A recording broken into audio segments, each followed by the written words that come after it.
Kapamilya comedian Melay Cantiveros had this warning to Kapuso stars Gabby Garcia and Mavi Legaspi as new hosts of Kapamilya reality show Pinoy Big Brother. Gabby and Mavi joined PBB as hosts as ABS-CBN collaborated with GMA for the new celebrity edition of the reality show that produced some of the most popular names in the entertainment industry. The Sparkle artists were introduced along with other Kapamilya hosts during the recent press conference, based on the article in Pangmasa.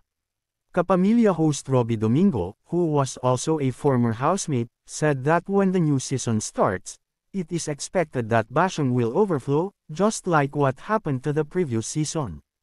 Every week, nagpapaalala kami na, kind, sa social media. Kasi grabe na yung mga threats ng mga housemates and their families are involved as well. He said that this time, it seemed that the celebrities included in the celebrity edition seemed to be prepared for the negative reactions online.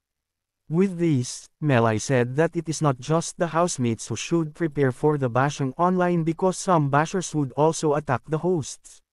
Then, she gave a warning to Gabby and Mavi. Reminder din ito kay Mavi at kay Gabby because pati mga hosts din pain pressure rin ng mga bashers.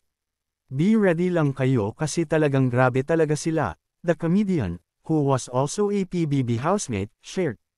Melay Cantiveros jokingly said, "Magpapanbi na rin kayo," and this made Robby Domingo laugh. The latter recently sought the help of the National Bureau of Investigation after he received a threat from a netizen claiming to be a fan of Kapamilya Love Team partners Donnie Pangilinan and Bel Mariano, collectively known as Dunbel.